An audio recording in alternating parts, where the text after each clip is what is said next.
बुजुर्गान कौम और मिल्लत, मेरी इज्जतदार माँ और बहनों, आवाज़ से इधर मेरे भैया नौजवान साथियों,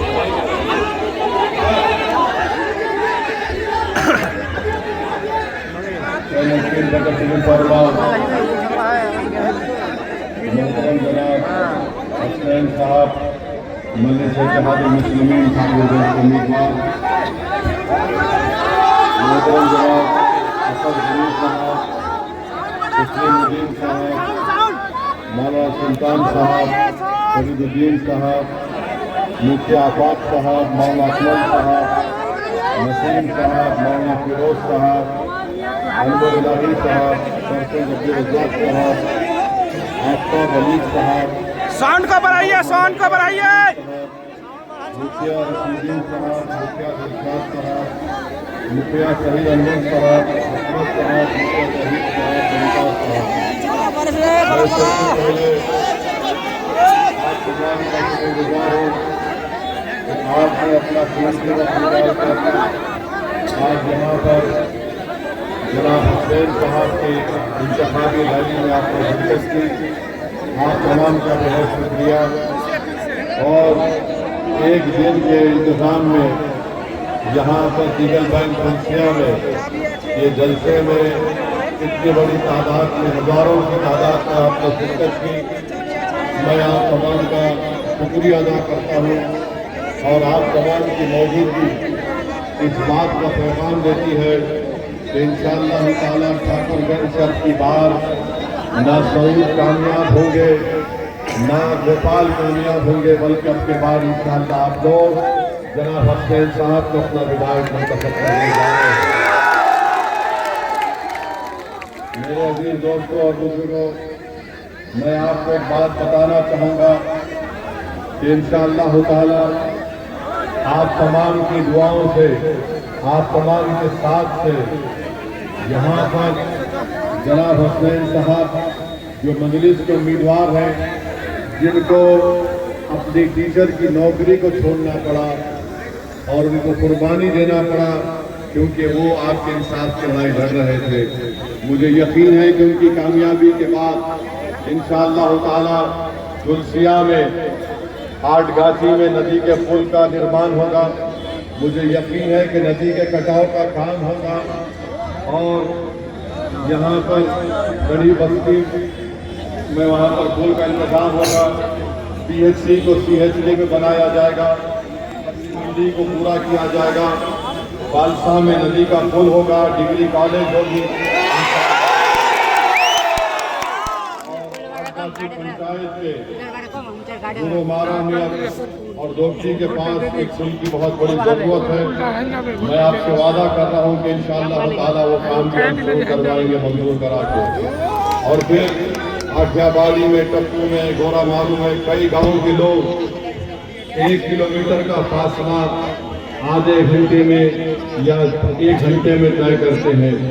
ये सब ये बता रहा है कि जनाब सऊद साहब बहसीत विधायक नाकाम साबित हुए हैं।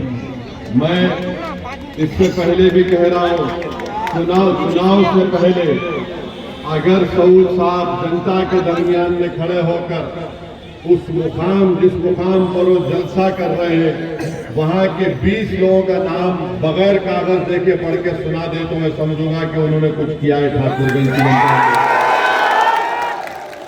और मैं जनाब सऊद साहब को बता रहा हूँ और उनके साथियों को बता रहा हूँ कि याद रखिए, अगर आप ये जो कह रहे हैं ना कि अगर सऊद को वोट नहीं देंगे तो JDU BJP का कामयाब हो जाएगा।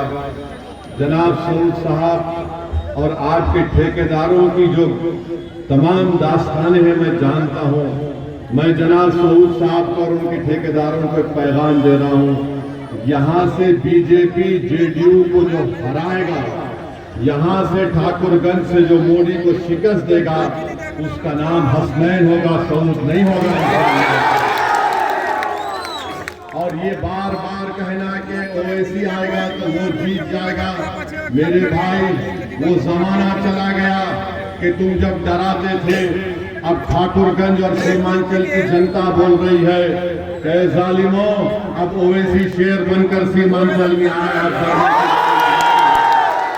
नाइंसाफी के दौर का खात्मा होगा इंशाअल्लाह ताला। और आप जानते हैं मेरे भाई, मैं सऊद साहब से पूछना चाहता हूं, जनाब सऊद साहब, जरा हमको ये बता दो कि 1960 से लेकर 2020 तक जितने विधानसभा के चुनाव हुए, 1960 से लेकर 2020 तक, यानी 55-60 साल में जो चुनाव हुए, सऊद साहब और उनकी पार्टी हमको बता दे कि बिहार में 17% अल्पसंख्यक समाज के मुसलमान हैं। आपको मालूम कितने विधायक जीते 17% मुसलमानों के 1960 से लेकर 2020 तक? सिर्फ 8%। जो बैकवर्ड क्लास है उनकी आबादी है 25%, उनके विधायक जीते 35%। जनरल कैटेगरी के लोग हैं, उनकी आबादी है 10% और उनके विधायक जीतते हैं 34%। बिहार में 17% अल्पसंख्यक समाज मुसलमान है और उनके विधायक जीतते 8। और आप ठाकुरगंज में 5 साल में कुछ काम नहीं करवाए और अपनी नाकामी की बुनियाद पर आप ये कह रहे हैं कि अगर मुझे वोट नहीं डाले तो वो जीत जाएगा। याद रखो जनाब सऊद साहब और तुम्हारे ठेकेदार, कल तक कोई विकल्प नहीं था, कल तक कोई मुतबादिल नहीं था।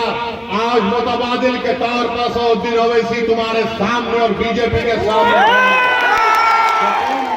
याद रखो, इस बात को भूल जाओ कि मैं काम भी नहीं करूंगा तब भी ठाकुरगंज की जनता मुझे वोट देगी। अरे ठाकुरगंज की जनता, ठाकुरगंज के मुखिया, ठाकुरगंज की पंचायत, ठाकुरगंज की ग्राम पंचायत ने फैसला ले लिया कि हम मोदी नीतीश कुमार को वोट नहीं देंगे, क्योंकि उन्होंने वक्फ का एक काला कानून बनाया जिससे हमारी मस्जिद, दरगाह, खानका और कब्रिस्तान को छीनना चाहते हैं। ठाकुरगंज की जनता ने फैसला ले लिया कि हम बीजेपी और नीतीश कुमार को वोट नहीं देंगे, जिन्होंने कुछ काम नहीं किया, सीमांचल से इंसाफ नहीं किया।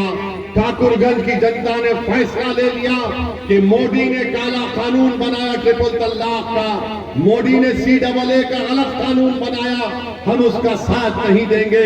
ठाकुरगंज की जनता ने यह भी फैसला ले लिया सऊद साहब कि 17% है और 3.5% के मल्ला लोग, जिनको मैं सलाम करता हूं, वो कह रहे हैं कि अब की बार उप मुख्यमंत्री हमारा होगा। तो सुनो सऊद और तेजस्वी, 17% ने तय कर लिया, अगर 3.5% का मल्ला का बेटा उप मुख्यमंत्री होगा तो 17% का बिहार में सीमांचल का मुख्यमंत्री। ये जज्बात में लाने के लिए नहीं कह रहा हूं, मैं सीमांचल की जनता से कह रहा हूं, चाहे वो हिंदू मुसलमान हो, शेरशाहवादी हो, सुरजापुरी हो, कुलैया हो, शेख हो, अंसारी हो, याद रखो जब इस सरजमीन का बेटा पटना की गद्दी पर बैठेगा तभी जाकर सीमांचल से जालिमों के जुल्म का खात्मा होगा। मेरे अजीज दोस्तों और बुजुर्गों, मैं सऊद साहब से पूछना चाह रहा हूं, सऊद साहब, क्या आपको याद है 24 अक्टूबर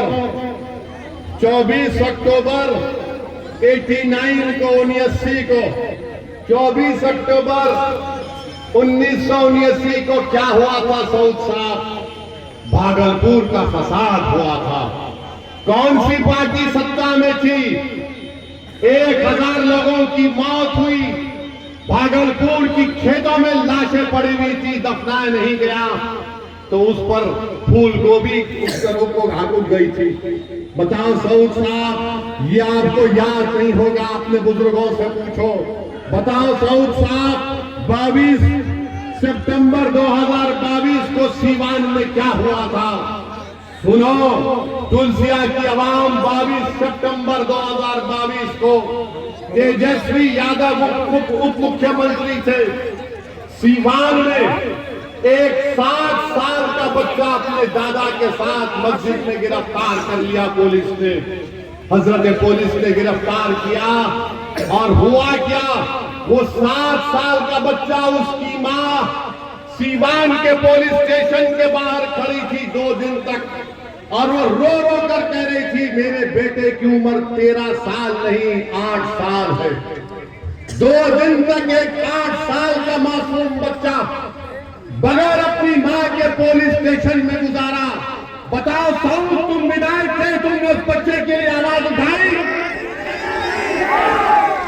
बताओ तेजस्वी, अगर तुम्हारा बेटा होता तो तुम क्या करते? 2 दिन तक